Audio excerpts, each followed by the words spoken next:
On s'est tous déjà posé la question, non? Ces forces cachées qui semblent façonner nos vies, nos chances et même nos goûts. Comment les voir? Comment les comprendre? Eh bien, pour cette analyse, on va prendre les outils d'un sociologue assez génial, Pierre Bourdieu, et on va essayer de décoder tout ça ensemble. Et cette phrase de Bourdieu, elle dit à peu près tout. C'est puissant, non? En gros, ça veut dire que si on ne comprend pas les règles du jeu, on n'est qu'un pion sur l'échiquier. Le but, c'est de comprendre, pour pouvoir commencer à jouer sa propre partie. En fait, pour Bourdieu, tout part d'une histoire très personnelle. La sienne. Imaginez un peu la scène. Un jeune gars de 17 ans, fils de facteur, qui quitte son petit village du Béarn pour monter à Paris, dans une école prestigieuse. C'est bien plus qu'un simple trajet en train, c'est le début d'une quête, d'un mystère qu'il va passer sa vie entière à essayer de résoudre. Là-bas, il franchit une sorte de ligne invisible. C'est pas juste géographique, c'est une vraie frontière sociale. Il débarque dans un monde où il ne connaît aucun des codes. Les accents parisiens, la façon de se tenir, de parler, tout ce qui montre qu'on en met. Et lui, il sent bien qu'il n'en est pas. C'est exactement ça, ce qu'on appelle un transfuge de classe. Et ce décalage, il le ressent au plus profond de lui. C'est presque physique. Ce sentiment constant d'être un étranger, d'être mal à l'aise, de ne pas être à sa place. Eh bien, cette sensation, cette blessure sociale, va devenir le carburant de toute sa recherche, de toute son œuvre. Alors, ça nous amène à la question qu'il s'est posée et qu'on se pose avec lui.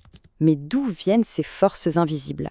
C'est quoi ces règles du jeu que certains ont l'air de connaître par cœur depuis la naissance, alors que d'autres, comme lui, doivent les apprendre à la dure ?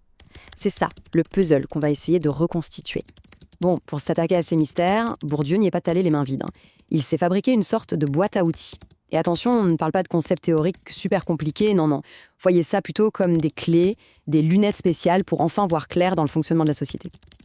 Ok, le premier outil, et c'est vraiment le plus important de tous, c'est ce qu'ils appellent l'habitus. L'habitus, en gros, c'est notre pilote automatique social. C'est l'ensemble de nos habitudes, de nos réflexes, de nos manières de penser, de parler, qui nous semblent complètement naturelles, mais qui en réalité sont le résultat de toute notre histoire, de notre milieu social. L'image est assez simple. Quand on parle notre langue maternelle, on ne pense pas aux règles de grammaire, ça vient tout seul. Eh bien, l'habitus, c'est pareil. C'est un guide intérieur qui nous fait agir comme il faut, sans même y penser. Ça rend le monde social prévisible, presque évident. D'accord, mais alors, d'où il vient cet habitus, ce pilote automatique ? C'est là qu'intervient le deuxième outil. Bourdieu nous dit, attention, la richesse, le pouvoir, ce n'est pas juste une question d'argent. Il y a d'autres formes de richesse, tout aussi importantes, qu'il appelle les capitaux. Alors, il en distingue 4 principaux. Bon, il y a le capital économique, ça c'est facile, l'argent, le patrimoine. Mais il y a aussi le capital culturel, les diplômes, la culture générale, la façon de s'exprimer. Ensuite, le capital social, le carnet d'adresses, le réseau. Et enfin, le capital symbolique, le prestige, la réputation. Et ce qui est crucial, c'est que tout ça, ça joue ensemble. Ils se renforcent les uns les autres. Et ces capitaux, on les utilise où ? Eh bien, sur des terrains de jeu spécifiques que Bourdieu appelle des champs.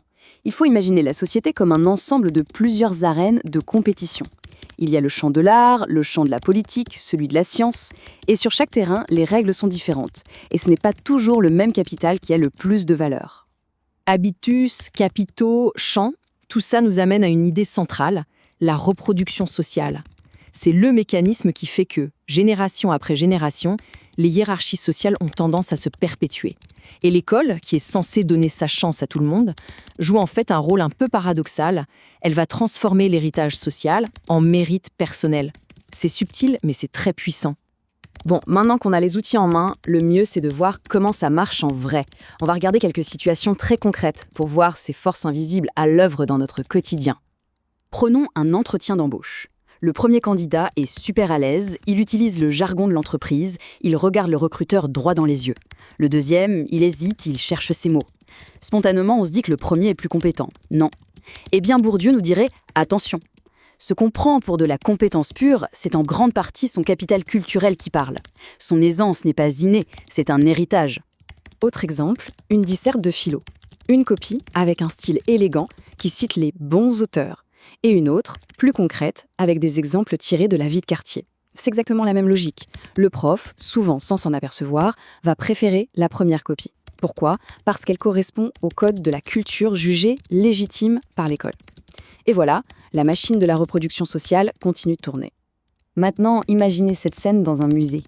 Un jeune d'un quartier populaire qui murmure « On dirait que cet endroit, c'est pas pour nous ».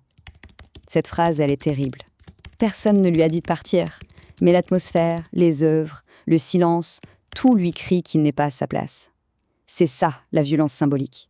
C'est une violence douce, invisible, qui pousse les gens à s'exclure eux-mêmes. Et ça touche même à ce qu'on a de plus intime, nos goûts. Ce tableau illustre parfaitement l'idée de son livre le plus connu, La Distinction. Ce qu'il montre, c'est que nos goûts, en musique, en loisirs, en nourriture, ne sont pas si personnels que ça. En fait, ce sont de puissants marqueurs sociaux. Ils servent à dire « je fais partie de ce groupe-là et pas de celui-ci ». Ils tracent des frontières. Alors je sais, tout ça peut paraître un peu décourageant, un peu fataliste. On pourrait se dire à quoi bon, tout est joué d'avance. Mais attention, ce n'est pas du tout le message de Bourdieu. Au contraire, pour lui, comprendre tout ça, c'est un premier pas vers la libération. La première prise de conscience, qui peut être un peu dérangeante, c'est de se rendre compte que nos goûts, ce qui nous semble le plus personnel, ne le sont pas tant que ça. Ce qu'on aime, ce qu'on trouve beau, tout ça est en fait profondément lié à notre place dans le monde social. Mais voilà le point essentiel. Voir les ficelles, ce n'est pas être un pantin pour toujours. Comprendre les règles du jeu social, ce n'est pas une condamnation. C'est tout l'inverse. C'est la condition indispensable pour commencer à le déjouer et peut-être même à le changer. C'est une véritable arme de lucidité. En résumé, ce que Bourdieu nous offre, c'est un outil pour l'émancipation, un outil pour comprendre les mécanismes de domination, pour remettre en question ce qui nous paraît naturel ou mérité. Et en comprenant ça, on gagne en lucidité, et donc on gagne en liberté. Et on va se quitter là-dessus, sur cette question qui est peut-être la plus importante. Et si nos choix les plus intimes, nos goûts, nos amours, n'étaient finalement que l'écho de notre place dans la société? C'est une question vertigineuse, mais c'est l'exploration passionnante à laquelle Bourdieu nous invite.